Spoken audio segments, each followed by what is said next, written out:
عبداللہ بن عمر رضی اللہ تعالیٰ عنہ کہتے تھے کہ ہم رسول اللہ صلی اللہ علیہ وسلم کی خدمت میں حاضر تھے کہ آپ صلی اللہ علیہ وسلم کے پاس کھجور کا ایک گھابا لایا گیا۔ اسے دیکھ کر آپ صلی اللہ علیہ وسلم نے فرمایا کہ درختوں میں ایک درخت ایسا ہے، اس کی مثال مسلمان کی طرح ہے۔ ابن عمر رضی اللہ تعالیٰ عنہ کہتے ہیں کہ یہ سن کر میں نے ارادہ کیا کہ عرض کروں کہ وہ درخت کھجور کا ہے، مگر چونکہ میں سب میں چھوٹا تھا اس لیے خاموش رہا۔ پھر رسول اللہ صلی اللہ علیہ وسلم نے خود ہی فرمایا کہ وہ کھجور ہے۔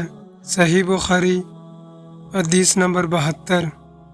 رسول اللہ صلی اللہ علیہ وسلم کے ارشاد ہے کہ حسد صرف دو باتوں میں جائز ہے، ایک تو اس شخص کے بارے میں جسے اللہ نے دولت دی ہو اور وہ اس دولت کو راہ حق میں خرچ کرنے پر بھی قدرت رکھتا ہو، اور ایک اس شخص کے بارے میں جسے اللہ نے حکمت کی دولت سے نوازا ہو اور وہ اس کے ذریعہ سے فیصلہ کرتا ہو اور لوگوں کو اس حکمت کی تعلیم دیتا ہو۔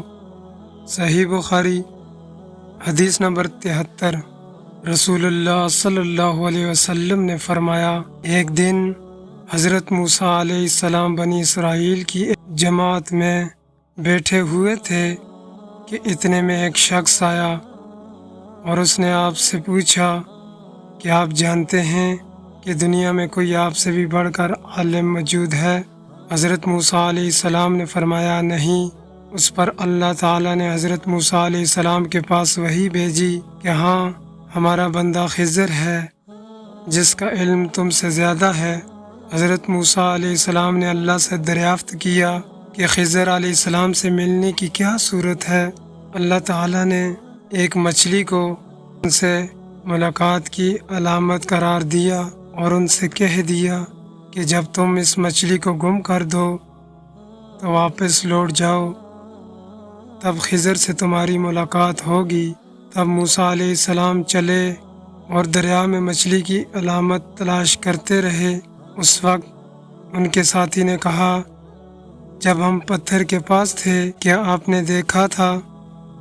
میں اس وقت مچھلی کا کہنا بھول گیا اور شیطان ہی نے مجھے اس کا ذکر بلا دیا۔ موسیٰ علیہ السلام نے کہا، اسی مقام کی ہمیں تلاش تھی۔ تب وہ اپنے نشانات قدم پر پچھلے پاؤں باتیں کرتے ہوئے لوٹے۔ وہاں انہوں نے خضر علیہ السلام کو پایا۔ پھر ان کا وہی قصہ ہے جو اللہ نے اپنی کتاب قرآن پاک میں بیان کیا ہے۔ صحیح بخاری حدیث نمبر 74۔